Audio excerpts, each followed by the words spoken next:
ভাইয়া এই যে গ্রুপটা আমাদের, এই গ্রুপে আমরা কিন্তু এক্স অ্যাডমিন ছিলাম। গত বছর আমরা আরও ৪ জন মিলে আমরা গেট টুগেদারটা অ্যারেঞ্জ করেছিলাম। যে কোনো কারণবশতই হোক আমরা হচ্ছে এখন গ্রুপে অ্যাজ এ অ্যাডমিন আর নেই, আমরা মেম্বার হিসাবে আছি। অ্যান্ড ইকরা আপু আমাদের স্পেশাল গেস্ট হিসাবে এখানে ইনভাইট করেছে।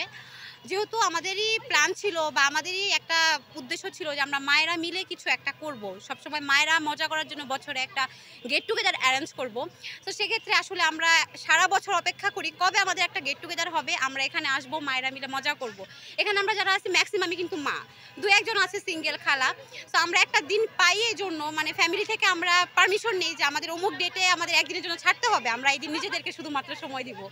House wife plus brand promoter. Dress, ornaments, skin care, রান্নার আইটেম। জি জি, অনলাইন। প্রিয়তিরিয়া। এখন কাস্টমার ডিমান্ডে আমাকে ম্যাক্সিমাম ড্রেসের জন্য আর স্কিন কেয়ারের জন্যই বেশি আমার প্রতি চাহিদা আর কি। যেমন শাড়িতে নাকি আমাকে খুব ভালো মানায় এটা বলে। এই যে এটা হচ্ছে এই যে আপু, মিশু আপু, আপুর কিন্তু এখানে আসো, আপুর পেজ আছে ময়ূরাক্ষী, আপুর পেজের শাড়িও কিন্তু আমার গায়ে অনেক বেশি ভাইরাল। আপুর পেজের শাড়িও অনেকে পছন্দ করে আমাকে দেখতে।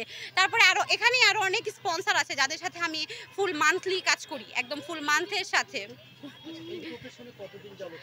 ৩ বছর। আলহামদুলিল্লাহ।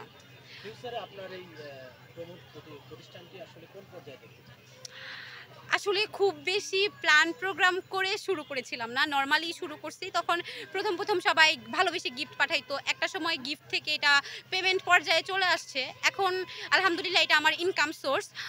আমি জানি না ফিউচারে কি হবে, বাট আমারটা আসলে ভাইয়া আমার ফ্যামিলির উপর ডিপেন্ড। আমার হাজব্যান্ড যদি আমাকে বলে যে না তুমি এটা কন্টিনিউ করতে পারবা না, আমাকে যদি আজকে বলে আমি আজকে অফ করে দিব।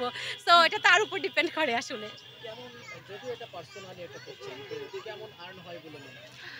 এরকম আছে ভাইয়া কোনো মাসে টোটালি আর্ন অফ। বিজনেস যাদের সাথে কাজ করছি তাদের নাই, কোনো ইনকাম নাই। আবার ঈদের সময় দেখা যায় আমাদের স্লটই ফাঁকা থাকে না, আমরা লাইভের জন্য টাইম দিতে পারি না, কারণ ঈদের সময় প্রচুর ভিড় থাকে। তো অ্যারাউন্ড হিসাব করলে 30K প্লাস তো আসলে হয়েই যায়। আমি বলবো বসে না থেকে নিজে যেটা পারি সেটাই করা উচিত। আমি ভালো রান্না পারি, আমি রান্না নিয়ে কাজ শুরু করি। আমি ভালো মেহেদি দিতে পারি, আমি মেহেদি দেওয়া শুরু করি।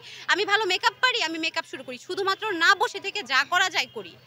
আর শালীন থেকে যদি ঘরে বসে যদি আমি কাজ করে ইনকাম করতে পারি, সমস্যা কি? জি, প্রিয়তিরিয়া।